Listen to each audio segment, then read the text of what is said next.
Guys, aku butuh laptop baru nih. Beli apa ya? Apa ini Asus atau ini aja? Bagus gak sih? Menurut kalian gimana? MacBook aja. Masa aku lihat di Twitter gitu, masa ada MacBook yang terbuat dari 100% recycle aluminium loh. Mau lihat gak? Mau lihat-lihat mana? Lihat deh. So we're really proud to say today that every new MacBook Air is made from 100% recycled aluminum. Bagus ya. Oh, bisa sih terbuat dari 100% recycle aluminium? Iya, jadi aku tadi sempat baca kalau Apple mau ngurangin carbon footprint karena pada tahun 2018 carbon footprint dari Apple itu sebanyak 25 ton dari CO2 loh. Wow, banyak banget. Pas 2018 ya udah segitu ya. Gimana sekarang pas 2022? Iya, soalnya kan berdasarkan Paris Agreement, katanya sih mereka mau bikin traktat internasional gitu tentang mitigasi, adaptasi, dan keuangan perubahan iklim pada tahun 2015. Oh iya, makanya tujuan Paris Agreement kan untuk mengawal negara-negara untuk mengurangi emisi karbon dioksida dan gas rumah kaca untuk membatasi pemanasan global. Makanya Apple melakukan perubahan tersebut ya. Iya, makanya udah beli aja, bagus tuh. Ya sih, bener-bener. Tapi kenapa sih Apple sampai mau berubah gitu? Berarti dia dipengaruhi lingkungan ya? Atau bahkan dipengaruhi regulasi? Iya, bener banget. Ternyata lingkungan tuh bisa mempengaruhi perusahaan ya, sampai Apple bisa berubah kayak gitu. Itu kayak materi kuliah kita nggak sih? Environmental School? Environmental school. Apaan deh? Aku lupa nih, ada yang bisa bantu jelasin nggak? Aduh, Sil. Jadi tuh environmental school itu strategi yang menganggap lingkungan sebagai faktor utama mempengaruhi proses strategi. Nah, hal ini mengarahkan organisasi, dalam kasus ini Apple nih, dalam pembuatan strategi yang dibatasi oleh lingkungan. Yang tadi tuh, yang Paris Agreement, jadinya Apple harus ngikutin regulasi yang ngurangin dampak buruk ke lingkungan. Dan kalau nggak salah juga, kemarin tuh di kelas dijelasin juga tahu ada 4 teori kontingensi. Jadi yang pertama itu stabilitas. Jadi itu tentang gimana lingkungan organisasi ini bisa stabil ataupun dinamis. Dan ternyata pemerintahan yang tidak stabil itu bisa membuat lingkungan jadi dinamis loh guys. Terus hal itu juga terjadi karena ada perubahan yang terjadi secara tidak terduga dan tidak ada pola yang terlihat sebelumnya. Nah, terus yang kedua nih, tentang kompleksitas. Itu tuh tentang gimana lingkungan organisasi bisa jadi sederhana ataupun kompleks.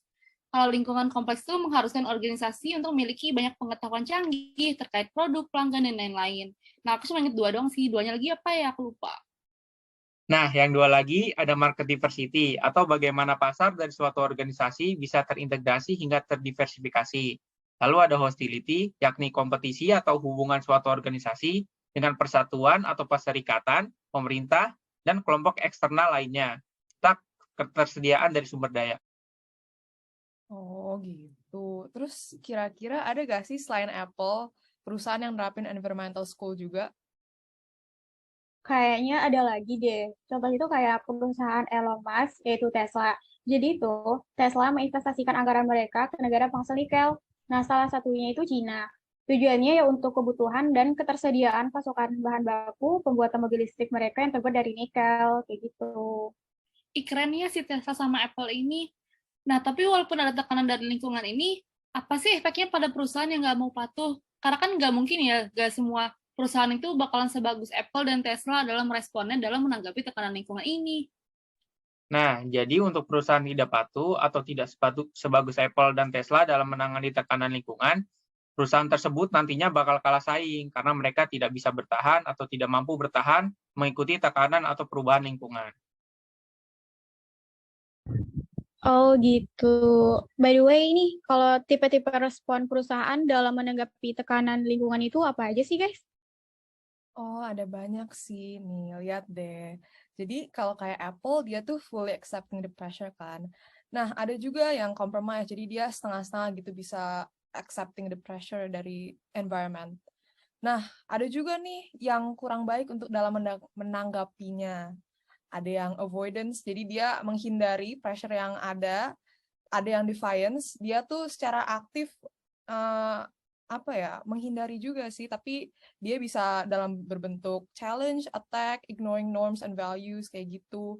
Dan sampai ada yang manipulation, dia berupaya untuk merubah pressure-nya. dari lingkungan. Jadi dia bisa melakukan influence, control, dan masih banyak lagi. Kayak gitu sih.